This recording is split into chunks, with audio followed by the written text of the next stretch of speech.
Hello, we are transmitting to you from our present, which we can only assume is your distant past, the turbulent time that was the early 21st century. Fearing the great cataclysm that will surely befall our civilization, we began this monumental reference of strange and obscure human knowledge. These recordings represent our attempt to compile and preserve wonders and esoterica that would otherwise be lost. Whether you're listening from an advanced civilization or have just reinvented the technology to decrypt our transmissions, this is our legacy to you. This is our time capsule. This is the Omnibus.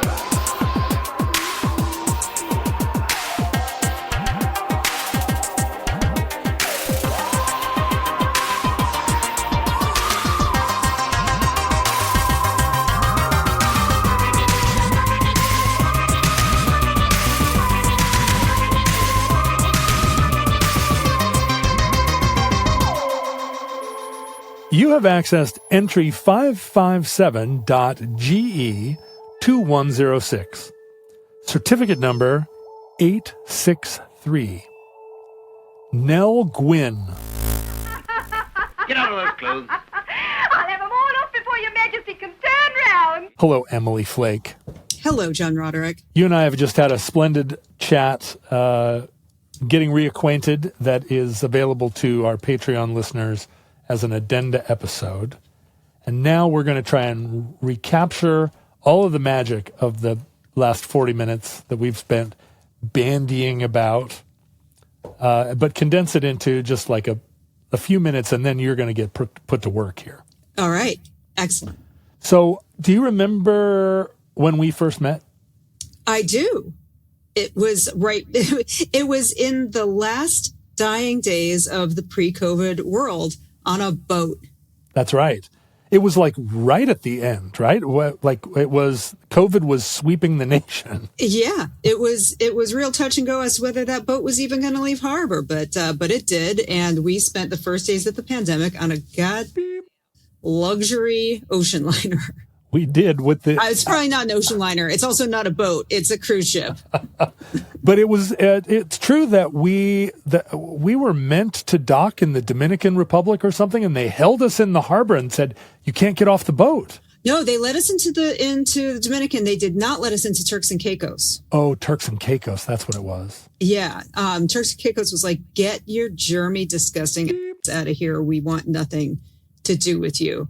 Yeah, you and I both had a gig on a cruise, and yeah. So I feel like I want it to be clear that this was a work cruise, that we weren't just off on some sort of vacationing with our elderly parents. Exactly. Yeah.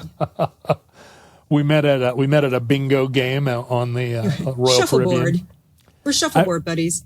I remember distinctly maybe the strongest memory I have, other than, of course, meeting you and getting to socialize with you and your lovely family. My strongest memory was when we docked in the harbor. There were no other cruise ship. The cruise ships were all there and their power was off. Mm-hmm. Ours was the last boat to enter Fort Lauderdale, and then they absolutely cut the power to the whole city. And we went to the airport, and people were sleeping on the floors. It felt like a refugee situation. No, I remember walking through this airport and feeling like every third person probably has the plague, and we're actually stepping over people to get to our flights, and somehow we all got on our planes and flew away. It was one of the weirdest experiences of my life. You own and operate a writing center. Yes, a writing residency program. Would you name it again, just for those of us playing along? Sure. It's called St. Nell's Humor Writing Residency, and it is named for Nell Gwyn, who has never been canonized except for by me. And considering I don't have any actual official canonization powers, I am so ready to learn about Nell Gwyn from the proprietress of the St. Nell's Humor Writing Residency. Humor Writing Residency in Central Pennsylvania. Okay, so who was Nell Gwyn?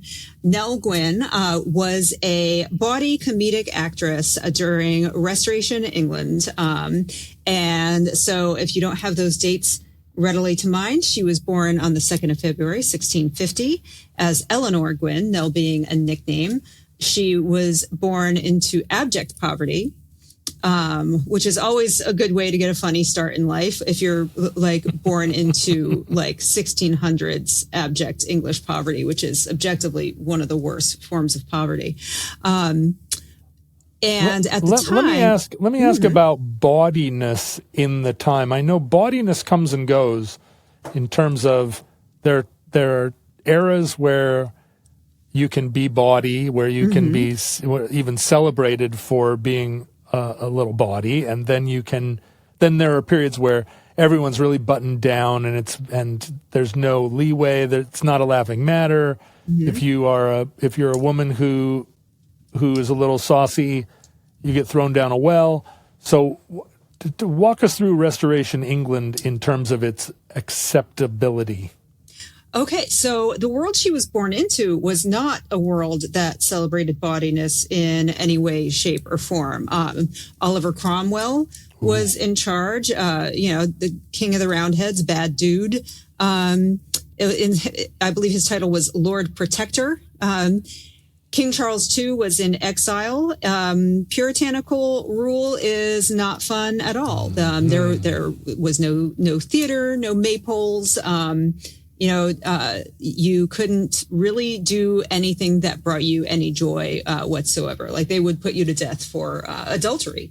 So yeah, she was born into grim circumstances in a deeply grim world. And obviously there was no theater, no plays, no actors, nothing of the sort.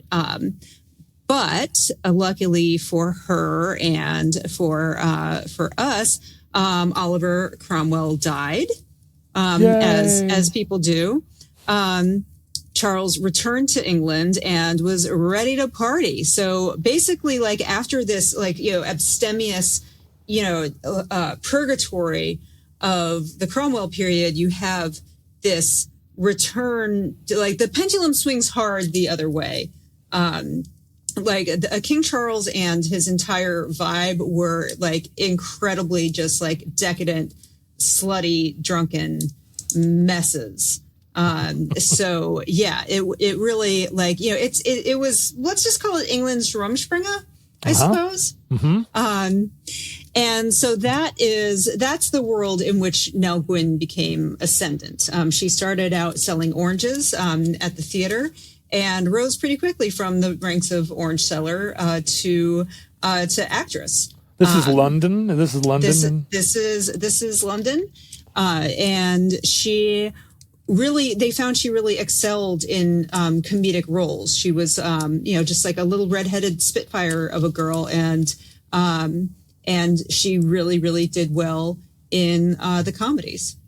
Was this a time when women were on stage? What was the point at which, like in Shakespeare, for instance, the women were actually playing the female roles, and it wasn't just a guy with a wig? Yeah, I'm going to go off brand for your show a little bit and say I don't know. Yeah, that's the spirit. Maybe I have it wrong, and it was the Greeks that did that, and maybe Shakespeare always had women on stage. That's sure. Let's say that. You and I are we're just bad. We're just bawdy. I'm going to look this up. Yeah. Women on stage. Shakespeare, women on stage. During Shakespeare's time, women were legally barred from acting on public stages. Women only began performing in professional English theater around 1660. Following the Restoration. So here we are. So there you go. So, one of the ways in which they like loosened the corset strings a little bit was they let ladies be on stage. Yeah. So yeah, she excelled in these, in these comedic and often, very kind of like, salacious in nature plays, and she essentially kind of like cheerfully slept her way to the top. She had a lot of, she had a lot of sort of male patrons, male directors. She eventually became a mistress to King Charles and bore him 2 sons. She was one of he had a truly impressive collection of mistresses. And she was one of his favorites. So how would someone go from being an orange seller to attracting the attention of the king? Was this like, in addition to it being a slutty and ribald time, was it a time of great theater? Are there plays from this era that we still know, or playwrights from this era that have resonated through time? Yeah, I mean, I think everything is probably really overshadowed by, Shakespeare having come just before.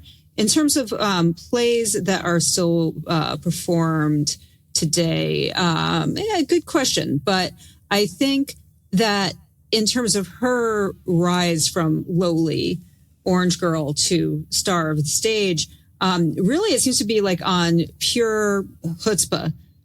She was very good natured. She was very funny. And she really like caught the eye of the people in the theater who recognized her spark and her verve. Grant, do you get a sense that like your mom and dad have stories that you haven't heard? Oh yeah. I mean, I can imagine lots of parts of their lives that I don't know about. Are you curious about them? Have you asked them? Like, I am. I interviewed them a while ago, just thinking like I want to have some of these stories down, and they're all in a voice memo on my phone. Right. And I don't know what I'll do with that, but I do have it. My mom has been trying to write her autobiography, and I've seen this with I saw this with my uncle too. It seems like they don't exactly know what they're doing. And both my uncle and my mom got bogged down in trying to write a history, not of the family. Like my uncle got bogged down writing a history of World War I, trying to understand his dad. And I said, Uncle Jack, there are lots of books about World War I. You don't need to explain it to us. Like what I'm interested in is hearing stories from your life, stories that only you would know. And I had to say that to my mom too. She was talking about, some family, some ancestor of ours from 400 years ago. And I said, if there's work to be done telling those stories, we're probably not the people to do that work, right? We're not medieval historians. What the stories you can tell are about your life growing up. And that's why I was thrilled to discover Storyworth. Each week, Storyworth sends your parent or a grandparent a question about their life, and then they respond however they want, writing back over email or web. They can do a voice recording. New this year, there's actually a guided phone call that they can call up and respond to it in conversation. There are no apps. There's no logins. There's no tech hassle. As the olds often would struggle with that, that hurdle.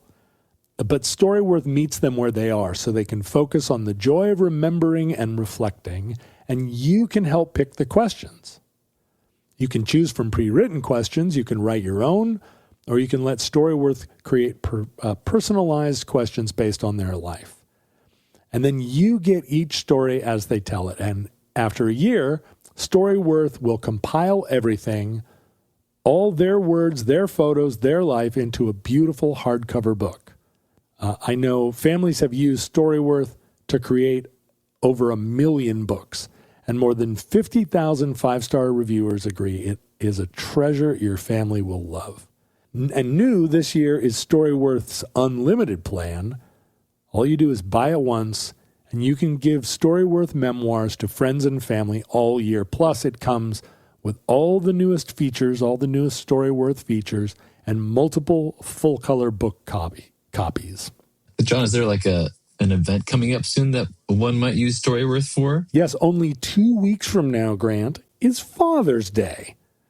I mean, I think this is exactly the kind of Father's Day gift that everyone benefits from, and your dad is going to enjoy this process. You know, I think some of it also is, it's tough to interview your own parent, but you know, this like guided phone calls and questions that are coming to them from a third party, I think it will elicit stories you wouldn't hear otherwise.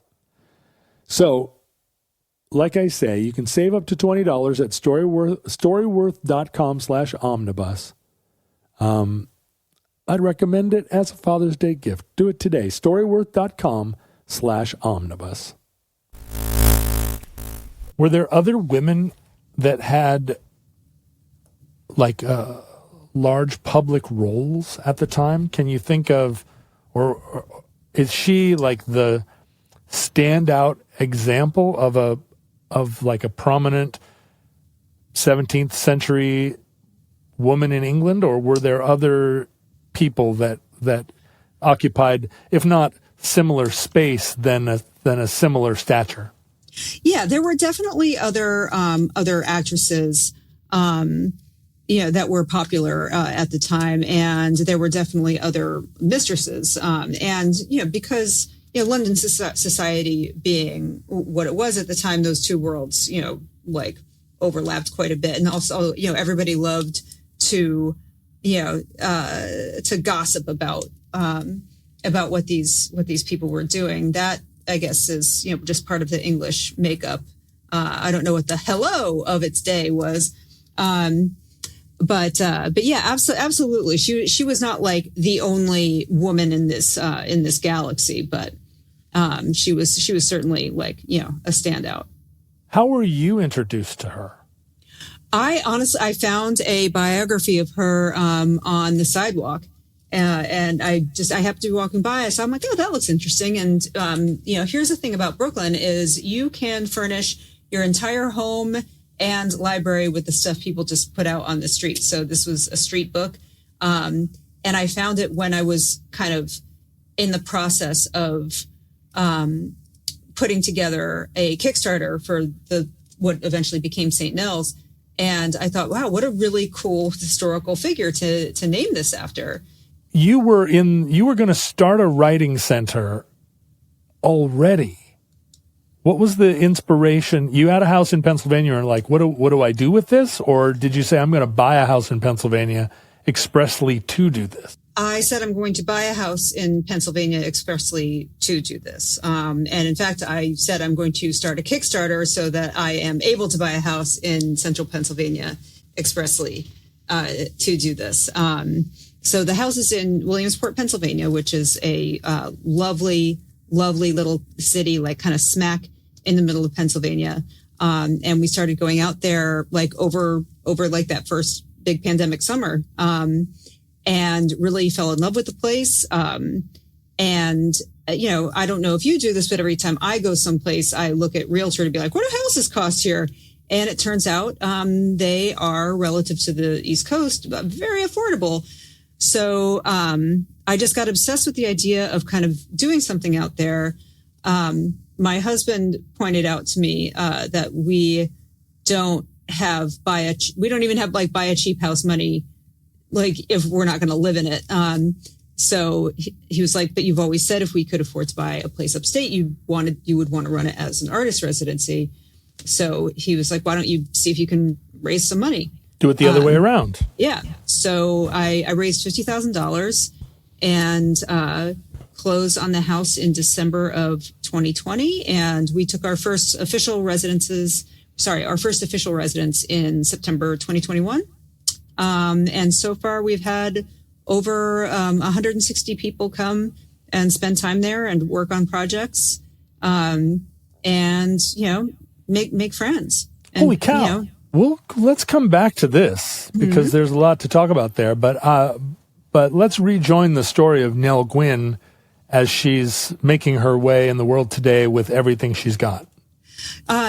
So she's using her skills as an actress. She's getting better and better roles. She is sort of like, she didn't have a number of lovers at any one time. She was sort of a serial monogamist. And eventually, kind of like getting to the top of the heap with the king, who was not a monogamist in any way, shape, or form. There's a great story, which might be apocryphal, but I truly hope it's not, where Nell Gwyn was like riding in a carriage through the streets of London, and somebody yelled at her, like something, you Catholic whore. Oh. And she opened the little window and she said, "Excuse me, sir, you are mistaken. I am the Protestant whore." And that's just one of my favorite comebacks. I think that one of the things that really that really draws me to the Nell's story is just how this woman was able to use her gifts in the world, both in terms of her looks and her humor and her just kind of being game for things, to create a life for herself that I'm sure she couldn't have even, conceived of when she was running barefoot through the, sooty, cold streets of London as a child. And that she seemed to do so with just kind of unfailing, wry good humor. She delighted in parties. She always had she always had a quip ready to hand. She couldn't read or write, but she would, letters exist that she had, dictated. And, just a very witty and canny observer of, human behavior, and just used every gift at her disposal to make her way in the world. And especially in circumstances like being a woman in the 1600s, I find that really admirable. Are many of her witticisms recorded? Yeah, there's a ton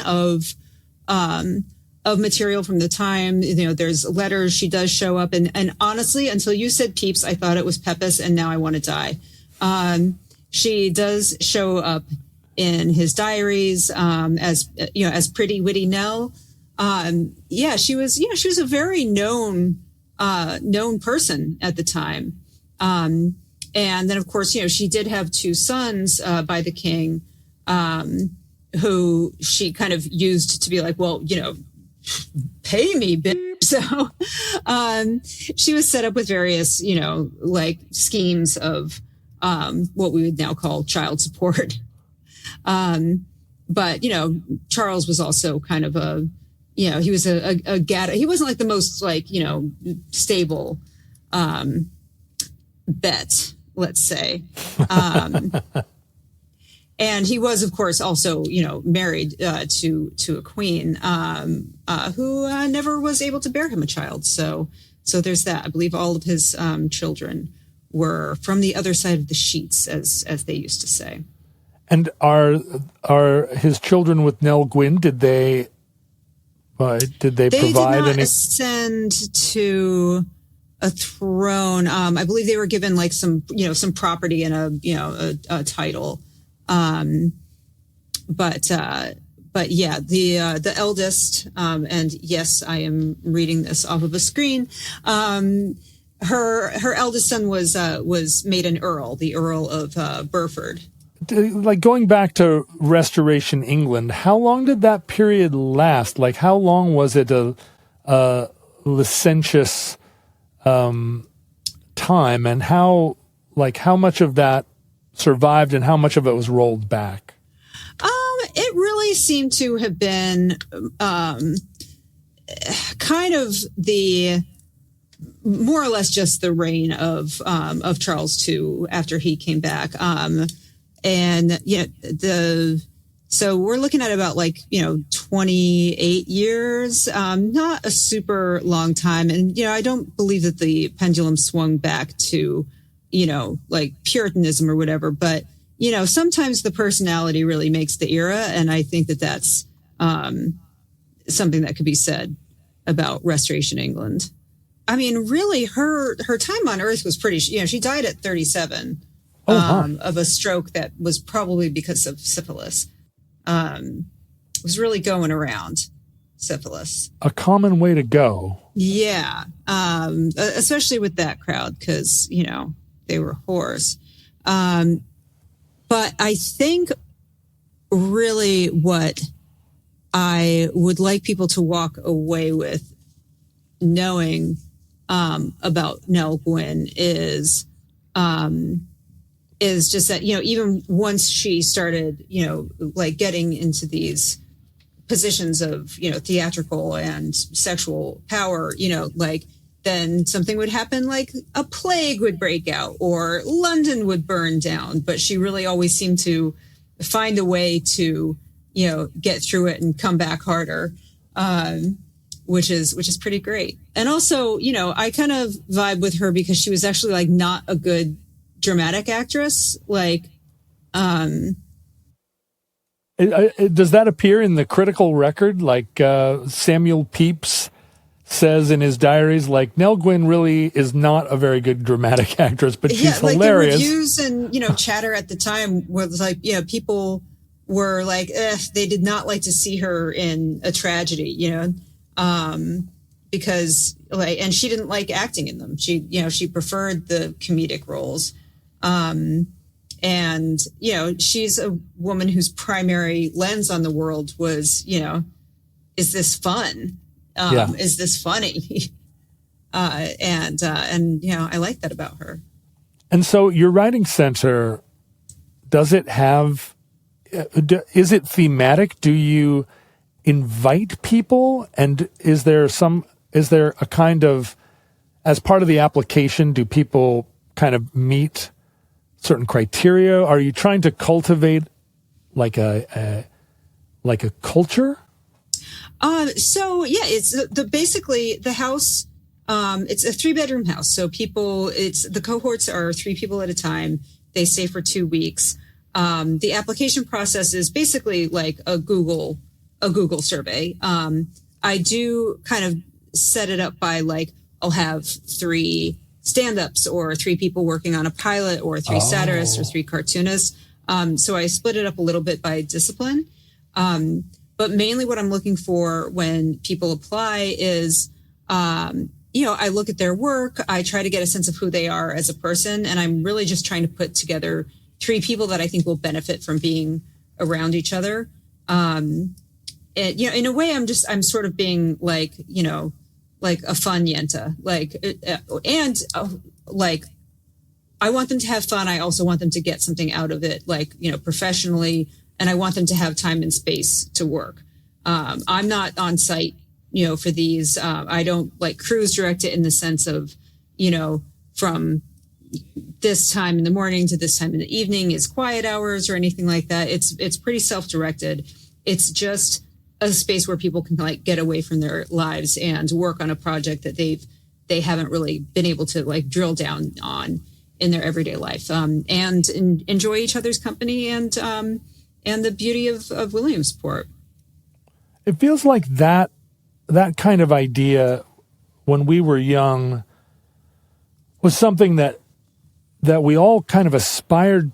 We all aspired to creating this sort of not just play. You've created a place, but the place is meant to inspire people working at a human scale, and it's meant to reverberate. Those people are then going to go out and be ambassadors, not of your program, but ambassadors of making things and doing things in the world. Yeah, absolutely. And ambassadors of humor, I think, I genuinely believe in, humor as an art form. I think it's incredibly important in terms of of keeping a good sharp eye on the world, of making like it easier for us to get through this, ridiculous world we live in. And just, I think being able to kind of facilitate that and make space and time possible for people is honestly like a joy of my life. And it's not a paid thing. Like they don't have to pay to stay there. There's like a $20 application fee. But, just something, something to make it a little easier to like do their work. Do you think that it's the world, when we were in our early 20s, the world was much smaller. There were fewer people in it, first of all, but we didn't know what was happening in the next town over. We certainly, barely knew what was happening in someplace like Austin or let alone Singapore. And so it seemed like theater, in particular, like local theater or alternative newspapers or alternative theater, like they could have a huge impact on our world because our world was small and could be impacted by a black box theater that seated 100 people, that had a play that that did 8 shows and it was all anybody could talk about. You're living now, and we're both living in a world where it seems almost like small scale culture making and culture incubating is tilting at windmills a little bit, or that it's just it's too small of a drop in the bucket. But I don't know whether that's me, that I'm living in a media environment where I don't believe anymore, or whether you really feel like it's an uphill battle, and the people that are coming to you are they even sure what they're getting into? Yeah, I think people have a sense of, and I try to make it very clear, what this is. And most people at least have a general sense of what a residency is for. And I definitely try to frontline, like that this isn't like a series of workshops or something like that. But in terms of like the way the media and information landscape has changed since we were young, and what that's done in terms of the process of art making, obviously there's some upsides and there's some downsides. Obviously, it's never been easier to get your work out to people. It's never been easier to if you need any kind of tech, music, et cetera, like the tools to make things and the tools to publish are accessible to people on a scale that would have been inconceivable when we were young.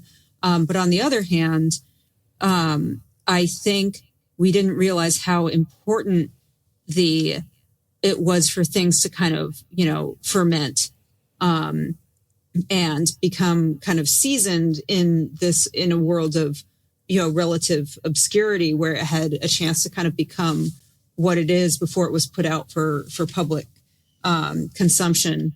And the sort of, and the thing about like the social media world, where like you are the product and you are kind of constantly like selling yourself in one way or the other.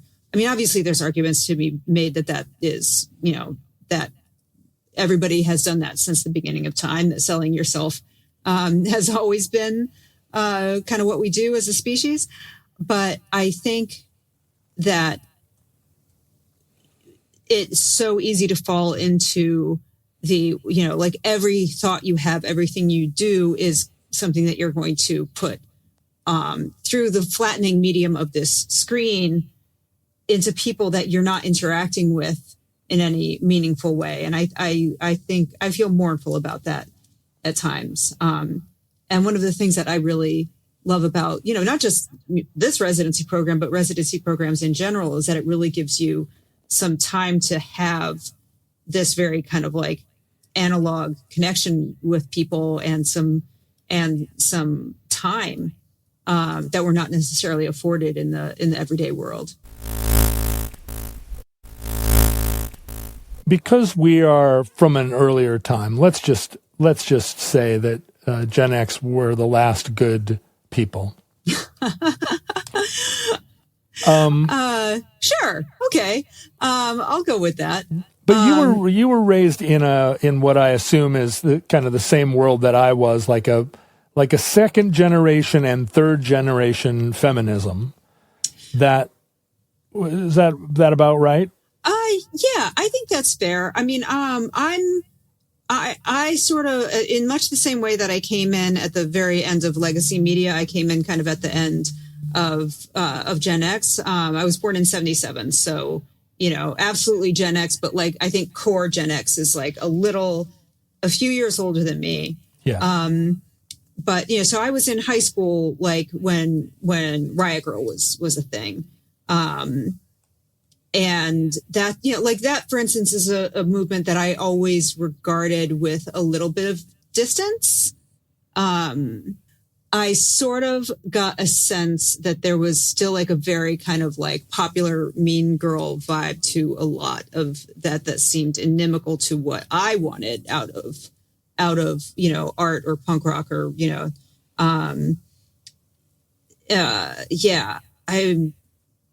I have many thoughts about this, but let's go back to what you wanted to say about feminism. Well, what I'm asking is, Nell as a patron saint, she has a kind of insouciance. She has an attitude that over the course of our lives we've seen introduced into feminism, and then it also is retracted from feminism. And right. Feminism also goes through periods where it's ribald, it's rebellious, it's confrontational, yes. And then other times when it becomes puritanical, it becomes dogmatic or doctrinary or not.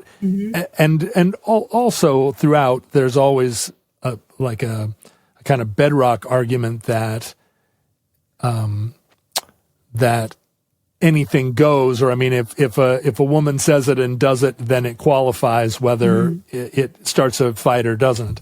Right. But you're obviously like advocating for a kind of high-spirited idea, because it's a writing center, a retreat center for women that you build, and it's not one that is especially in choosing your patron saint, one presumes that she's emblematic of a kind of worldview.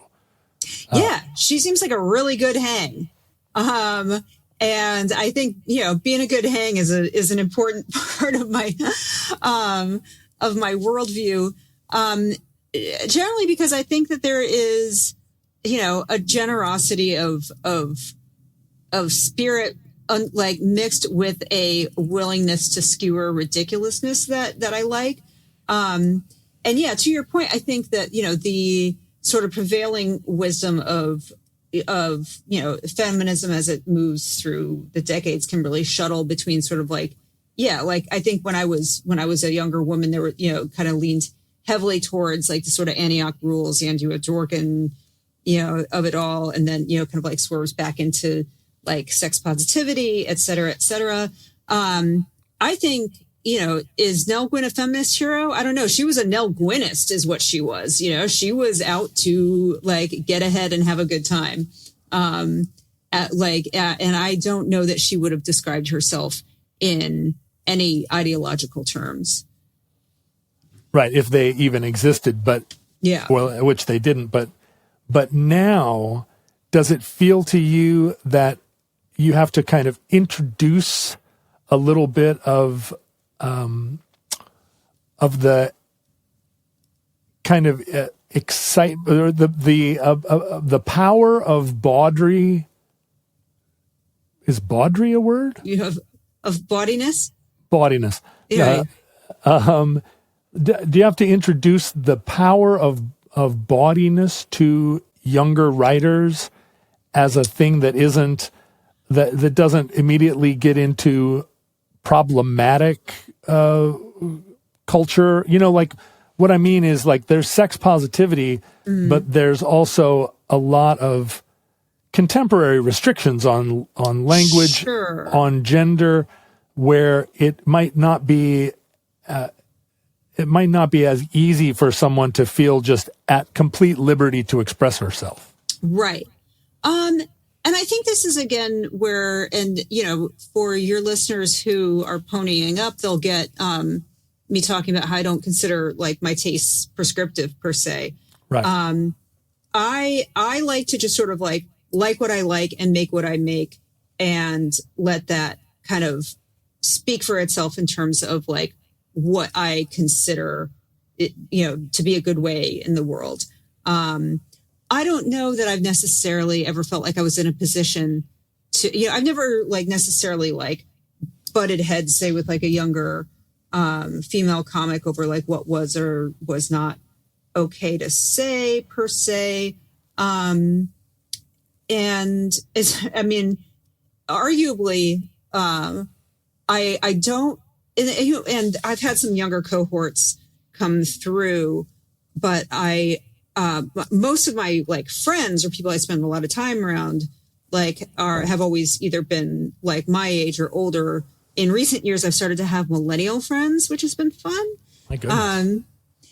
But yeah, I think what you're driving at is, do I see like a political schism in terms of either, politics in general or feminism specifically between myself and like Gen Zs, and, not necessarily, in part because it's like, it's not my job to tell them what to think. And I think there are some very funny, very bawdy, Gen Z, comics out there.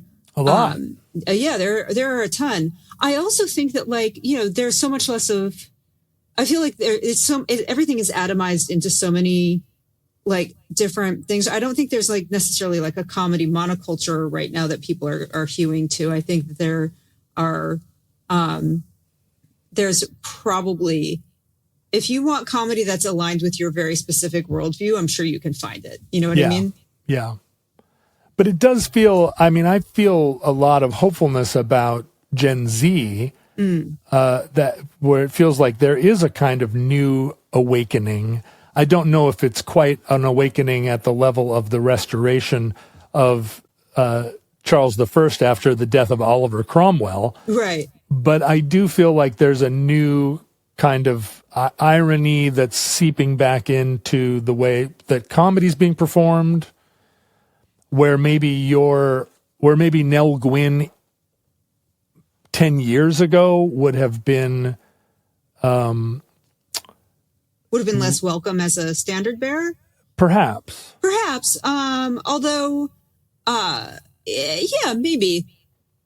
And I mean, Nell Gwyn is, it's not like the entire, writing retreat is comes with a pamphlet about who she was. So whether or not, my love for her would have been received differently 10 years ago or not, I think it's just, people might not even necessarily know what the thing is named after unless they really look at the website. Yeah. And I mean, of course, pendula swing. And, I do think that we're seeing some shifts over the past few years from, I guess, if we want to call it peak woke or whatever. But again, I think that, that's not necessarily true across the board or with any definable prevailing voice, because I think it's very difficult to find a prevailing voice. Right. So has it occurred to you to, I don't know how these arts organizations work, but has it occurred to you to take some kind of publishing interest in the things that get made there? Have you start an imprint of where you publish some of the things that are written under your roof? Oh, I'd love to. Yeah. In a future where I have any time or money, 100%. Yeah, no, absolutely. And I think that, as the years roll on and more and more things are created there or get their start there, I hope there does really, like, it does start to cohere into like a body of work. And, you know, like the 5 year from now plan, because my daughter will be starting high school next year.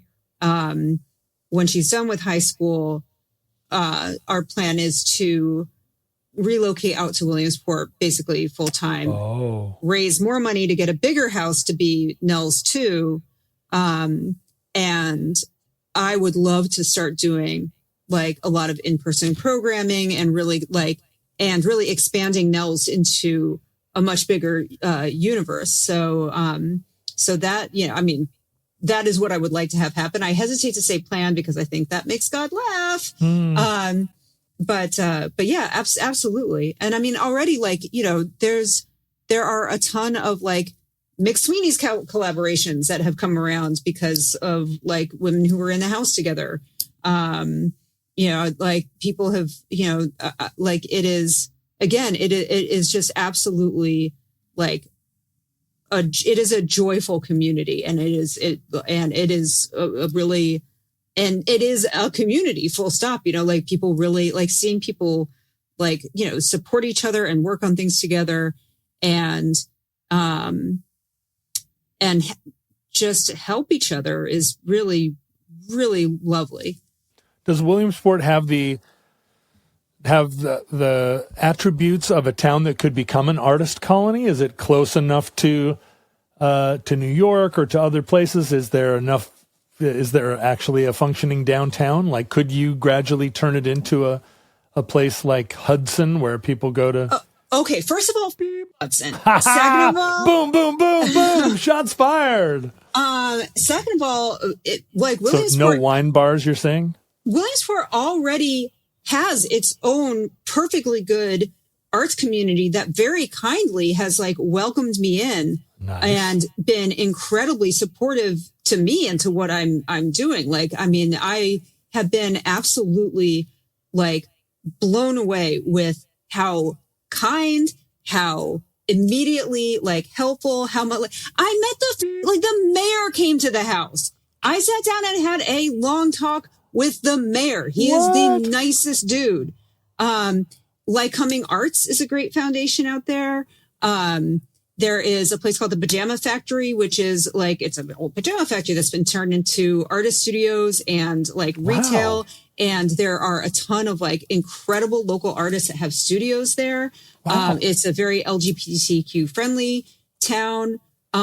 It had, I'm not bringing this here. It had it, and they're letting me play. Wow, that's awesome. I had this picture of a central Pennsylvania town where the streets were full of cobwebs and it's happening there. And I have no interest in participating in the kind of like, you know, not to overuse a word, but like the kind of colonization of places that are incredibly down at their heels. And then somebody rolls in like, I'm going to start a patisserie.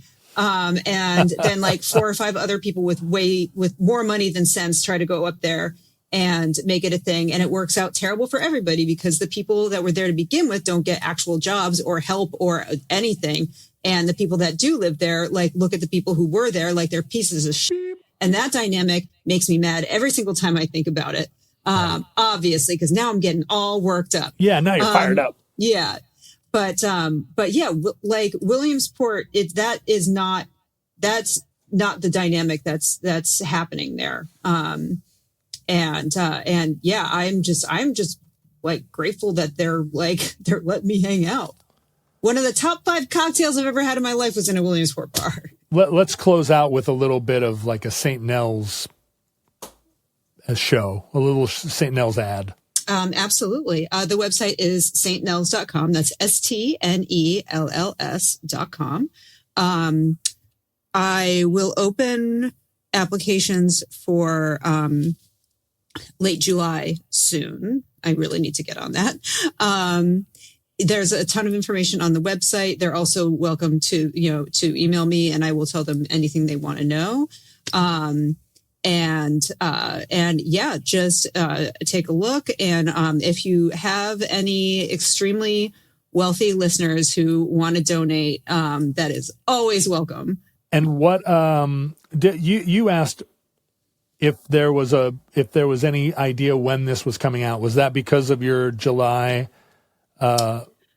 No, that was because of the book project, which again is going to be a funny graphic biography of and commentary on Nell Gwyn that I'm working on with Anika Orok. And basically, once we sign the contract and announce it, then we are absolutely good to go. But I am very excited to work on that project. Anika is someone I met through Nell. She applied to Nell's and we became great friends. She's an incredible cartoonist and a funny writer and just an absolute treasure of a human being. Is this going to be like the comic books that R. Crumb does with his wife Aline, where they draw one another? Yeah, we're going to be melding our styles in that kind of collaboration. Yeah, but slightly less focus on butts, but no focus on butts. Then I'm your number one patron. Great. Well, I'm also going to have you design that beer koozie hat for Omnibus. Fantastic. This is what I live for. And that concludes Nell Gwyn, entry 557.GE2106, certificate number 863 in the Omnibus. Futurelings, you know how we feel about social media, and Emily and I have gone on record now believing that you should only consume the news and other social media on paper or through the intercession of someone who reads you the facts, maybe acting as a kind of anchor of the truth. But if you insist on being on social media, I recommend that you use the term futurelings to search out other listeners to the Omnibus Project and hang out with them. They're all smart and funny. You can go to Facebook, Instagram, Reddit, Discord. We have, I guess, social media products under @Omnibus Project in those locations. You can watch this show and see Emily and see me and see our backgrounds and see our moist skin by going to youtube.com/@TheOmnibusProject. You can visit our website, omnibusproject.com, and submit a proposal to do a show there, omnibusproject.com/submit. And you can email us at theomnibusproject@gmail.com. We will read your emails and determine whether or not they're worth reading aloud as part of a kind of news delivery service that we provide on our addenda shows once a month. You'd be such a great news anchor. Oh, thank you. You might even call me an anchor man. Oh, I think you're onto something. Right? Do you like that? I do. You can send physical mail, and I have a big pile of it right here, including this tube that someone sent. You can send it to me at care of the Omnibus Project, 609 Southwest 150th Street, number 48084, Burien, Washington, 98166-9998. And finally, our show is listener supported. You can see or listen to a 30-minute long chit-chat that Emily and I did in advance of this show, where we talked about our experience, strength, and hope. And also lots of other content available there. Go to patreon.com/omnibusproject and contribute what is effectively a nominal amount in comparison to the wealth of additional content you will receive. Futurelings, from our vantage point in your distant past, we have no idea how long our civilization survived. We hope and pray that the catastrophe we fear may never come. If the worst comes soon, this recording, like all our recordings, may have been our final word. But if Providence allows, we wish you many goods and cheese and hope to be back with you soon for another entry in the Omnibus.